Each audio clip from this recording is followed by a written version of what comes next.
Definitely, the communication, interpersonal skills and communication, these are important.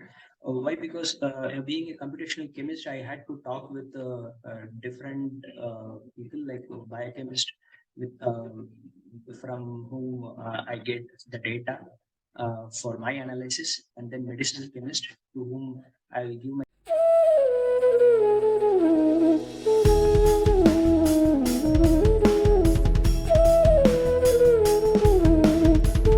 Welcome to the PhD Talk Show. Today I am the host for this session, Puspam. With me we have Dr. Suryanarayanan Venkatesan, who is working as a senior research scientist in Bugworks Research India Private Limited. So to begin our discussion, I wanted to know what college you attended. So I attended Sri Sankara Arts and Science College, where I did my master's in biotechnology. This college is affiliated to University of Madras from Tamil Nadu. And after that, I did my master's in bioinformatics from Alagappa University in Tamil Nadu. So how was your experience in your master's, and what college did you choose for your PhD? My experience was really good in masters, where I got good exposure, especially towards computer-aided drug designing. Although the bioinformatics, encompasses various fields, domains, and I was able to publish a paper out of my major research project, and which motivated me to pursue PhD.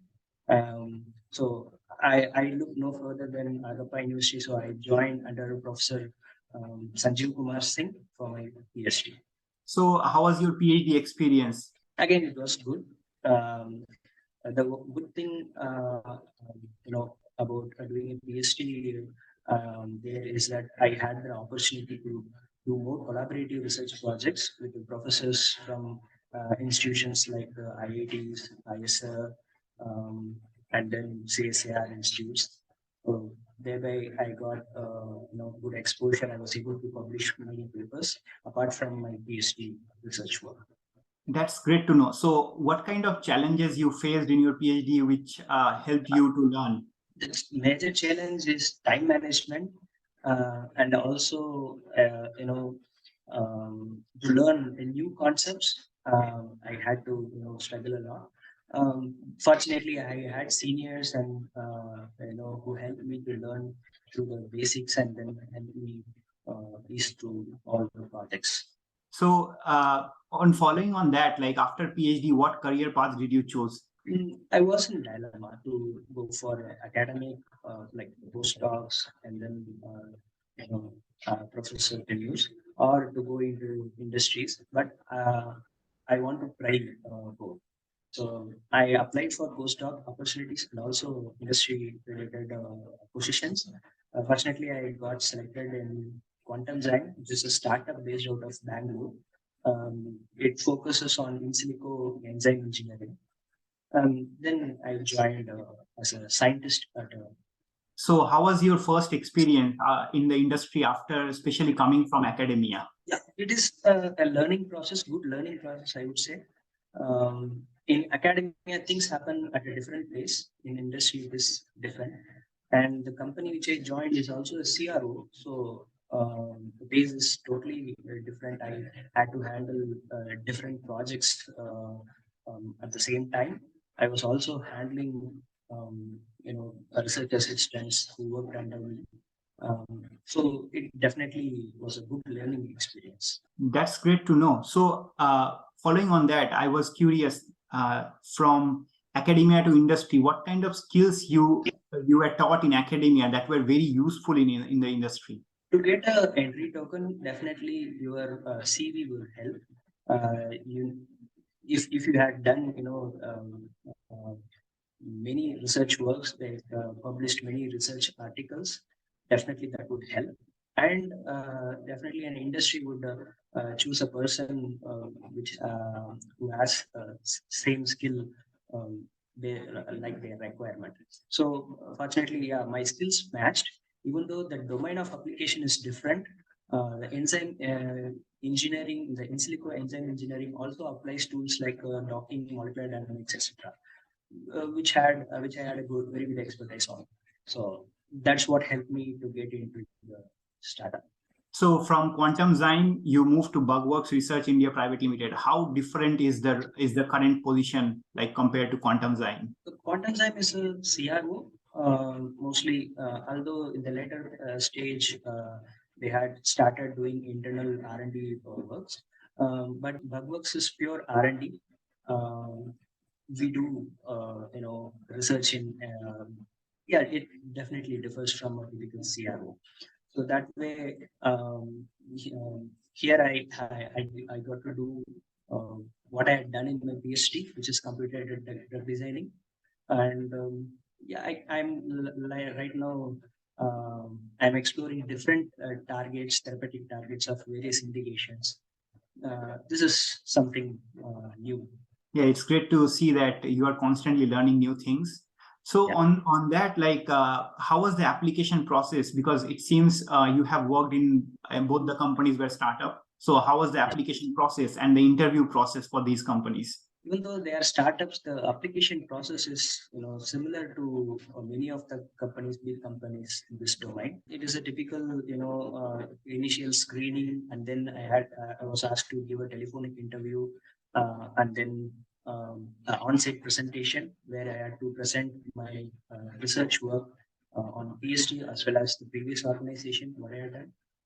But the only difference is that the pace at which the entire process goes through, it differs. In big companies, it takes several months. In startup, it happens very quickly. That's great. So thinking about this career path, right? I'm wondering like what kind of skills or personal attributes are very important for succeeding in this field. So definitely, basics of the research domain or any domain is much important. But apart from that, communication skill and being able to adapt quickly, to learn new things, and definitely a programming language, any one of the programming language. If you know the basics, then you can build on it. So, it seems that some of the skills you said is learning. So, what other soft skills are really important when you think of the industry, especially industry-oriented job? Definitely, the communication, interpersonal skills and communication, these are important. Why? Because being a computational chemist, I had to talk with different people like biochemist, with from whom I get the data for my analysis, and then medicinal chemist to whom I give my insights, which I obtain through my calculations. Like that, there are many people. It's not like I'm alone sitting my own calculations and doing analysis. So talking to different people, so that way interpersonal skills will play a major role. I was curious that when we are looking for these kind of jobs, what is something which is really important to learn before going into this direction? This kind of job, if I take this computational chemistry, of course you have to. Again, I'm just repeating the same thing. You have to be strong in your basics like molecular modeling, and then the concepts of drug designing. That definitely you have to be very strong in that. That is all I would say. And then the other focus is on try to do more collaborative project, which will definitely broaden your perspective on this domain. Because again, as a computational chemist, I'm not working in a single target. I had to do research on multiple targets at the same time. So that kind of skill is very much needed. So you also mentioned during our discussion that when you were in the PhD degree, seniors played a key role in your growth. Yeah. So did you had any professional any mentor who helped you in your career path during your PhD and especially after your PhD? Yeah, I didn't have any professional mentor, but yeah, I have seniors who are also my friends, who are working in different industries. So they helped me, and then advised me how to prepare for interviews, with startups and industries, and what they will look for. All advices I have received from them. So since you mentioned about this connection with different seniors, so how important is connecting with different people in this kind of industry? I think for getting jobs and then getting to know about how industry works, I think LinkedIn is the best platform. I used to connect with different people from different industries, and try to interact with them, understand what is their work, whatever they can talk about, and I try to discuss with them. That is one thing, that helped. That's great to know. So in your professional career, how's your day-to-day life looks like? My day starts like try to accumulate and process the data from literatures on different targets, and I try to collect data like sequence structures and process it, and I run calculations like docking molecular dynamic simulations, SAR analysis, and then discuss with medicine chemist, and then it's a feedback loop. So this is what happens almost every day. Okay, so like it seems that your day-to-day life is obviously very busy, doing all the works. So are you able to manage anything for your hobbies or do anything there? Yeah, definitely. I love to play sports, especially cricket and badminton. Nowadays, I try to play badminton regularly. So thank you so much, Dr. Suryanarayanan, for talking about your journey. Yeah, thanks, Pushpam. It was nice to talk to you, and also thanks to BioPatrika for reaching out to me to it was a very good to talk about my experience and spread the knowledge to the people.